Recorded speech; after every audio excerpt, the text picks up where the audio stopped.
Sejam bem-vindos a mais esse podcast.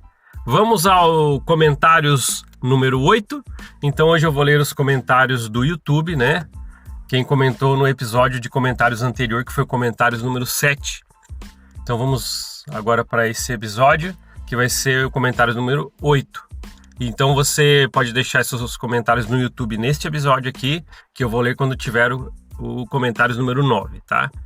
Então eu estou abrindo agora, né, os comentários do episódio anterior de comentários número 7 e vou deixar as minhas considerações a respeito disso, tá?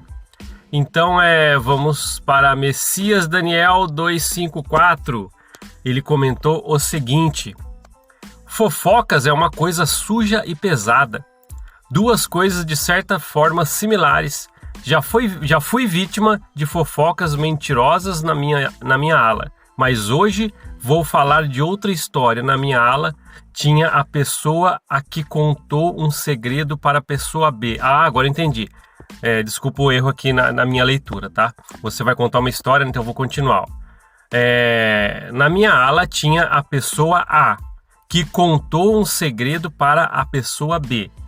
A pessoa B falou do segredo para a pessoa C. E a pessoa C, que não é membro da igreja, me contou o segredo.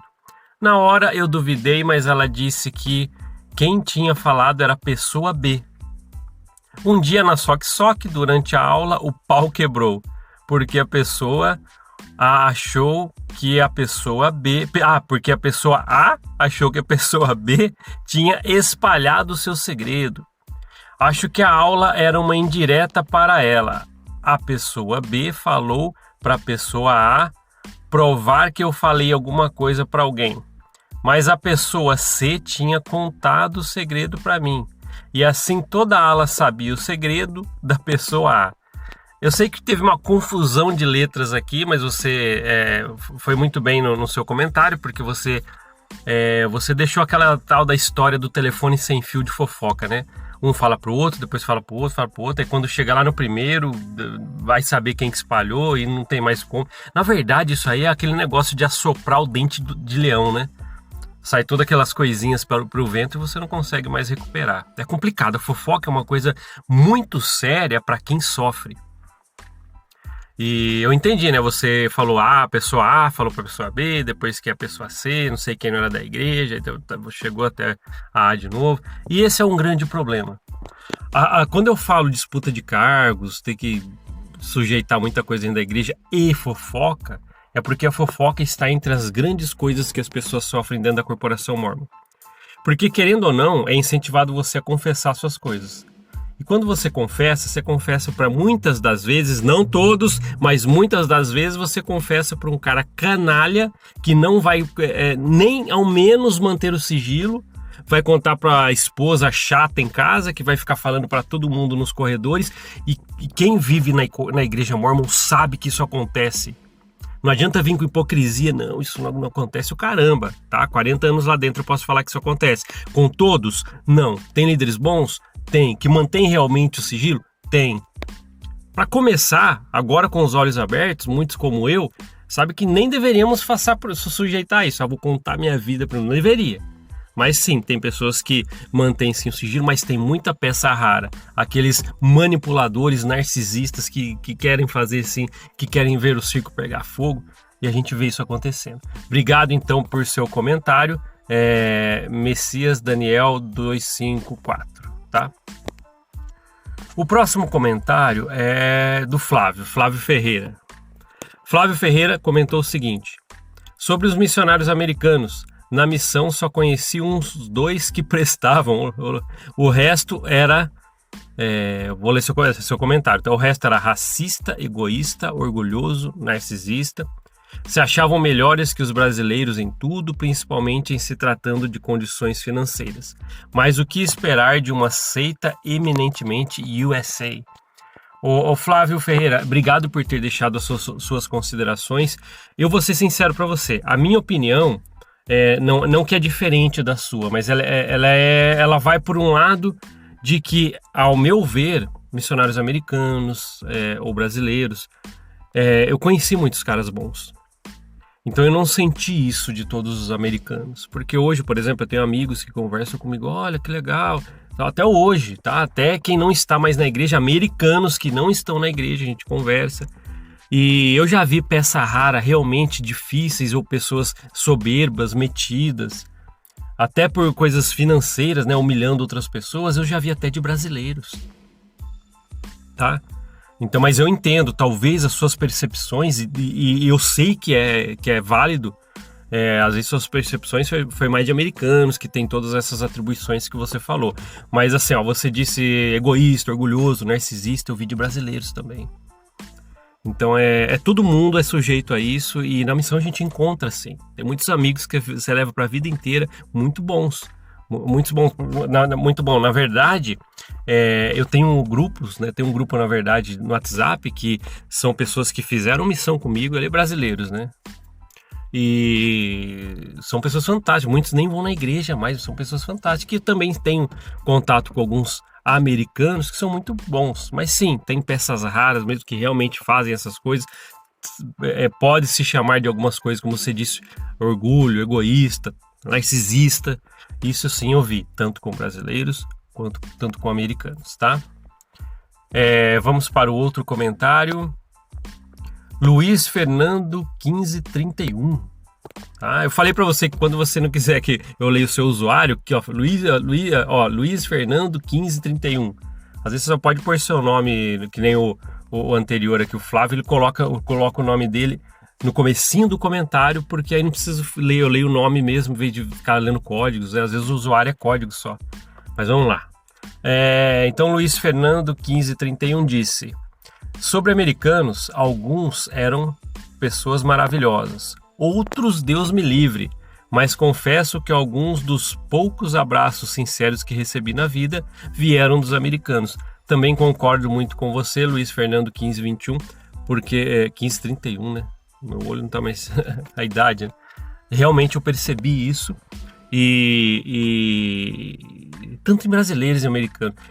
Eu não consigo fazer a distinção, porque na verdade, quando eu contei até a experiência para vocês do Elder soberbo, ele deu um croque no pesquisador, bateu, falou um monte de coisa. Eu contei essa história para vocês, era um americano. Mas eu já vi também uma soberba grande de brasileiros. Então eu não tenho como falar assim, os americanos fazem mais isso, ou brasileiros e tal. Para mim, quando existe isso, tem missionários muito bons, brasileiros, americanos, mas quando acontece de ter algumas peças raras assim, é brasileiros ou americanos, tá? Para mim é igual, não muda só por causa disso.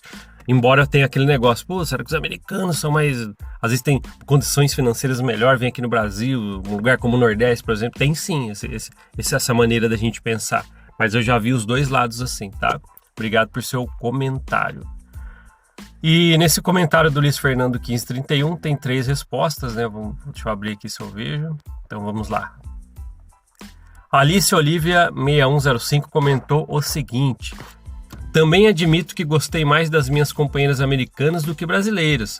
Presidentes da missão brasileiro, detestei todos 3 que conheci. Na verdade, quando você vai perguntar isso para muita gente que fez missão, cada um tem sua opinião. E por quê? Também nenhum lugar é igual ao outro, e às vezes tem na turma de pessoa um pouco mais bacana, outros não, em determinada missão com uma ou outra. Às vezes vai chegando outros, e chegando às vezes uns melhores, uns piores, que eu falo até de, sei lá, de caráter, né? Ou como trata as pessoas. Mas obrigado por seu comentário, Alice Olivia 6105. O outro comentário é de... vamos ver se eu consigo enxergar aqui. Charles Mozia 1897 comentou o seguinte: vi missionários americanos frios, desinteressados e indiferentes com a nossa cultura. Passam 2 anos aqui e vão embora sem entender nada do Brasil, porque para eles aqui não tem nada de importante. Mas os piores companheiros são os brasileiros que se acham os bonzão por estarem na missão. Isso fica evidenciado nas fotos que eles tiram para impressionar familiares, amigos e pretendentes. Mais aqui uma opinião, né, do Charles Mozia 1897. Eu entendo o que você falou aqui. Realmente é o que eu falo, né? Não tem jeito. É o que eu falei aqui. tem maneiras de se pensar a respeito de missionários brasileiros ou americanos, de cada local que você foi, a missão, como eram as pessoas, ninguém igual a ninguém, tá? Então, o que eu vi de bom ou de ruim, eu vi tanto de brasileiros quanto de americanos. Então, para mim, tá um nível igual quanto a isso, tá? No meu caso. E Alice Olivia 6105 comentou mais uma vez lá embaixo, que falou, respondendo ao Charles, né, 1897, que disse: sim, admito que gostei mais das gringas, as brasileiras eram preguiçosas e invejosas. Aquilo não tem nada de divino e sim maligno mesmo. Basicamente, todos esses missionários somem do mapa e ninguém vê mais nada, desaparecem. Mais uma opinião de quem acha como que foi, prefiro os brasileiros, ou os brasileiros, os americanos, ou as americanas. E aqui falou muito de missão porque a gente viu a respeito disso, né? Então por isso que rolou bastante comentários no episódio número 7 no YouTube, falando da missão, porque a gente vem falando disso, estávamos falando a respeito disso nos episódios que estavam vindo. E quem fez missão tem tanta coisa para falar. Sabe, tem tanta coisa. Sabe por quê? Quando você abandona a corporação Mormon porque descobriu um monte de coisa e você fez missão, você começa a enxergar muita coisa de outras maneiras. Você começa a enxergar os companheiros que você teve, ou as companheiras e as atitudes que tinham com você. Você começa a fazer uma nova mensuração disso na sua cabeça. Você começa a medir também de novo como que foi o tratamento que você recebeu do seu presidente de missão e a esposa. Então, as opiniões podem ser até alteradas do que você tinha quando estava dentro da igreja. E isso eu concordo. Isso acontece muito, tá? Mas obrigado por todo mundo que deixou o seu comentário. E eu acho bacana. Volto a falar. Você quer que eu leia seus comentários? Nesse episódio agora, de comentários número 8, que você está ouvindo, se você comentar embaixo aí no YouTube... tô no Spotify. Vai até o YouTube, comenta ali. Eu falei que eu tô tendo uma dificuldade muito grande de fazer as pessoas no Spotify, Google Podcast e a Podcast vir até o YouTube comentar. Porque quando eu vejo os números de as pessoas que ouvem, é muito grande as pessoas que ouvem nessas plataformas. Spotify, Google Podcast ou Apple Podcast. Mas para vir comentar no YouTube, não vem. Só comentam as pessoas que já estão aqui com a gente nessa locomotiva em alta velocidade, né? Então tá bom. Se você comentar então aqui, eu vou ler no próximo, que vai ser o comentário número 9.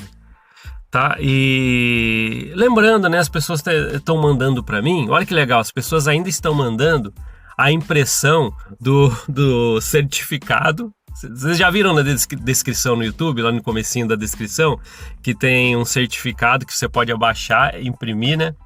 E que você faz parte dessa locomotiva em alta velocidade que não tem parada. Lembrando, é só uma brincadeira para quem quiser participar, uma lembrança ou uma maneira de deixar nós mais próximos. Não é obrigado a fazer isso, mas se você quiser imprimir o certificado, assinar e tirar uma foto segurando ele, eu estou recebendo muitas fotos, eu estou só esperando colocar uma fila grande de fotos para depois eu colocar no Instagram, aqui no próprio YouTube. Tá, para as pessoas verem que isso, mas fica tranquilo, quem não quiser, é que eu acho só uma maneira divertida, né, da gente fazer coisas que nos deixam mais próximos, tá? Então tá bom, obrigado por ouvir esse podcast, a gente se vê na próxima, até mais, tchau, tchau.